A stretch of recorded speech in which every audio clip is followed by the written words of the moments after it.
Salut tout le monde, j'espère que vous allez bien. On est parti aujourd'hui pour une nouvelle vidéo avec une information mercato d'importance. Le mercato du Real Madrid n'était pas terminé, c'est ce que l'on peut dire aujourd'hui, puisque on a une nouvelle arrivée qui va être officialisée peut-être aujourd'hui ou alors demain. En tout cas, ça va être fait dans les toutes prochaines heures. Voilà les deux unes des quotidiens madrilènes qui sont donc consacrés à cette arrivée. Le quotidien AS qui titre Güler elige el Madrid. Arda Güler a choisi le Real Madrid. On continue avec la une de Marca qui titre El Madrid le quita a Güler al Barça. Le Real a battu le Barça sur le dossier Arda Güler.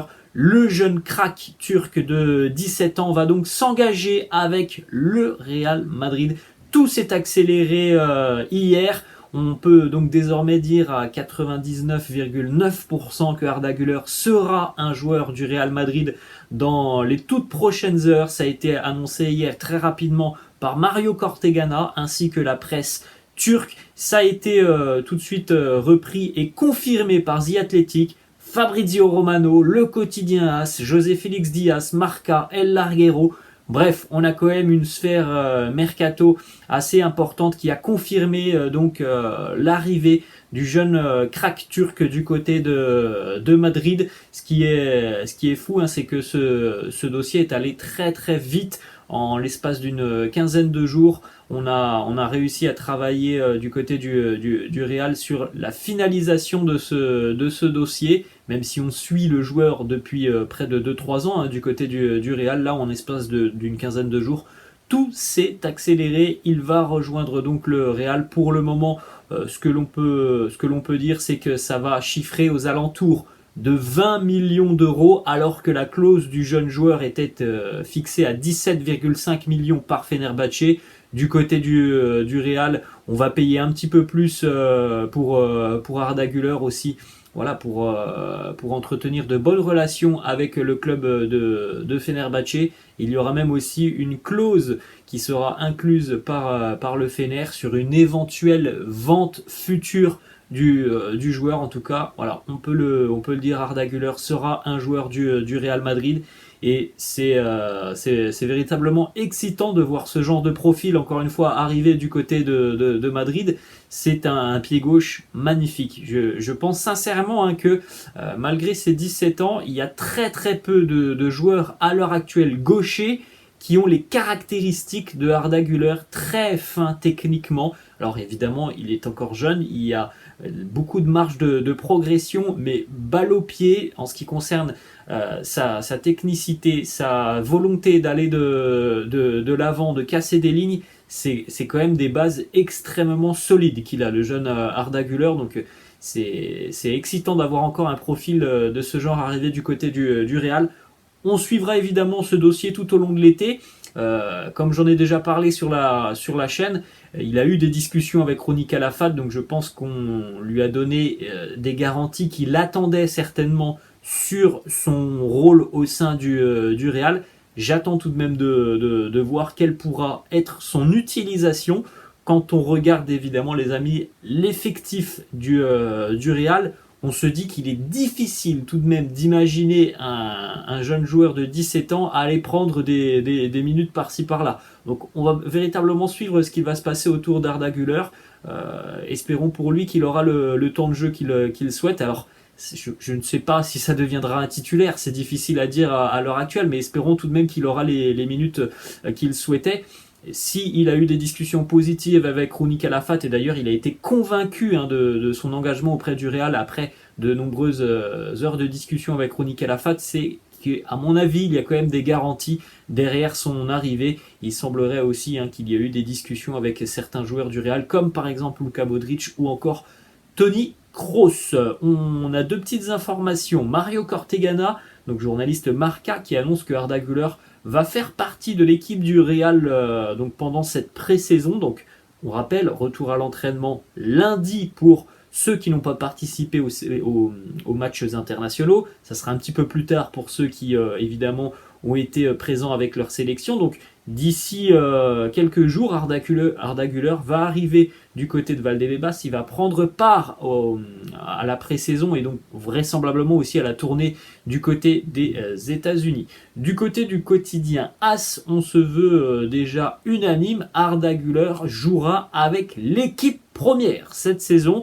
Alors voilà, moi j'attends la confirmation de cette information, même si tout porte à croire que oui, il jouera et sera un membre de l'effectif de Carlo Ancelotti et donc de l'équipe première cette saison.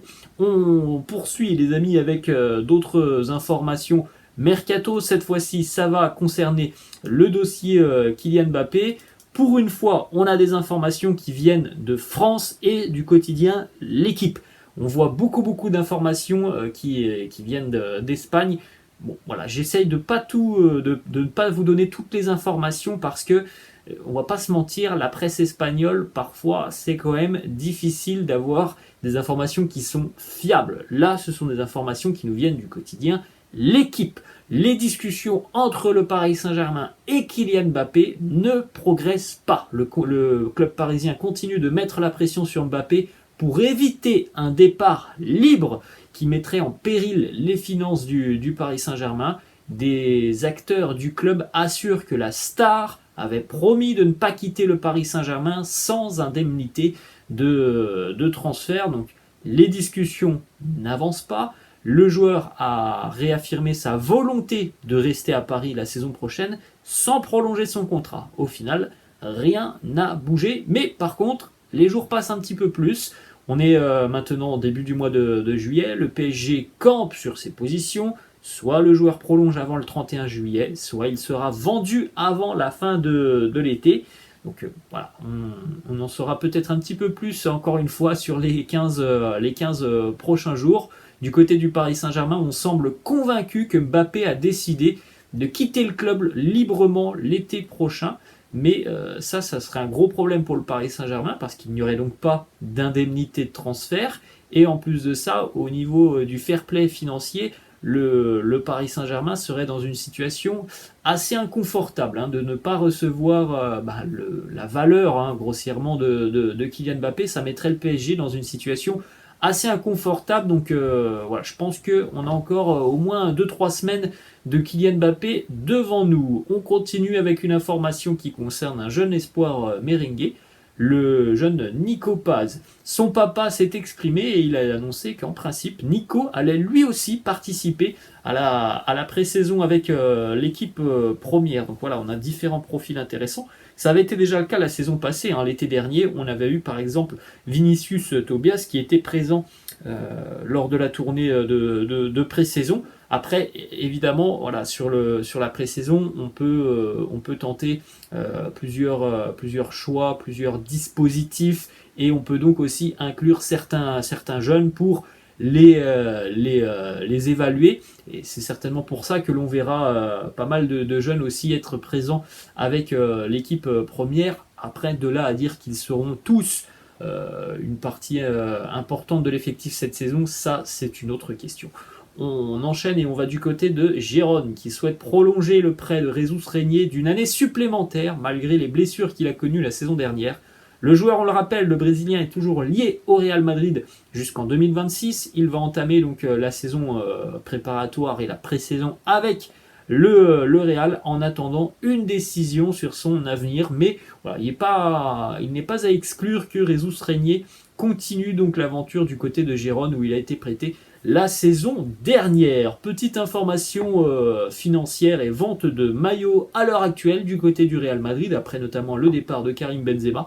Les 3 joueurs qui vendent le plus de maillots sont Vinicius, Luka Modric et le nouvel arrivant Jude Bellingham. Mais on termine les amis avec la programmation officielle de la première journée de Liga. Vous pouvez faire un petit arrêt sur image pour découvrir tout ça. En ce qui concerne le Real, on rappelle que c'est un déplacement du côté de Bilbao à San Mamés, donc un match très très compliqué déjà pour la première journée. Et ça aura lieu le samedi 12 août à 21h30. Voilà l'horaire donc de cette première journée pour les merengues. Voilà les amis, la fin de cette vidéo. J'espère que ça vous a plu. N'hésitez pas comme d'habitude à lâcher un petit pouce bleu. N'hésitez pas non plus pour ceux qui ne sont pas abonnés à vous abonner à la chaîne. Je vous laisse et je vous dis à la prochaine. Ciao.